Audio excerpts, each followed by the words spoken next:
ম্যাচের তখন ৯৩তম মিনিট। একেবারে সহজ একটি গোল মিস করল ইন্দোনেশিয়া।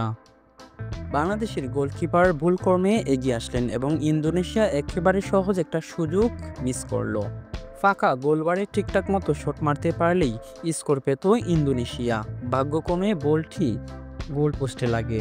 এ যাত্রায় বেঁচে যায় বাংলাদেশ।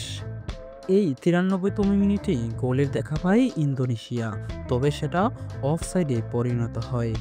ম্যাচের একেবারে শেষের টাইমে আরও একটি গোলের সুযোগ ছিল ইন্দোনেশিয়ার কাছে, কিন্তু সেখানেও ব্যর্থ ইন্দোনেশিয়া। বাংলাদেশ এ যাত্রায়ও বেঁচে যায়। ৫৩তম মিনিটে বাংলাদেশ একটি গোলের সুযোগ করেছিল বটে। রাইট ব্যাক থেকে দুর্দান্ত একটি ক্রস করেন, তবে বলটি প্লেয়ারের কাছে না গিয়ে সরাসরি গোলকিপারের কাছে চলে যায়। ম্যাচের ৬০তম মিনিটে আরও একটি দুর্দান্ত গোলের সুযোগ করেছিল বাংলাদেশ, তবে সেখানেও ব্যর্থ হয়েছে বাংলাদেশ। গোল বক্সে থাকা প্লেয়ারটা যদি ঠিকঠাক মতো শট নিতে পারতো, হয়তো বাংলাদেশ প্রথম গোলের দেখা পেতে পারত ৬০তম মিনিটে। এ যাত্রায় বেঁচে যায় ইন্দোনেশিয়া।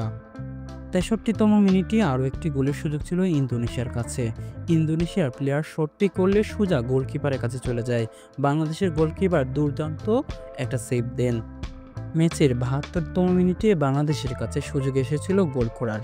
ওপাশ থেকে ঋতুপর্ণা চাকমা দুর্দান্ত একটি ক্রস করেন, তবে প্লেয়ারটা ঠিকঠাক মতো হেড দিতে পারলেই হয়তো গোলে দেখা পেতে পারত বাংলাদেশ। ম্যাচের ৭৩তম মিনিটে আরও একটি সুযোগ এসেছিল বাংলাদেশের কাছে। ঋতুপর্ণা চাকমা দুর্দান্ত একটা শট নেন, তবে গোলকিপার দুর্দান্ত একটা সেভ দেন। এ যাত্রায় বেঁচে যায় ইন্দোনেশিয়া। বাংলাদেশ প্রথম গোলের দেখা পেয়েও পেল না। ম্যাচের ৭৬তম মিনিটে গোল পোস্টে একটা জটলা বাঁধে, তবে সেখান থেকেও গোল করতে পারেনি বাংলাদেশ। ম্যাচের ৮১তম মিনিটে আরও একটি সুযোগ ছিল ইন্দোনেশিয়ার কাছে।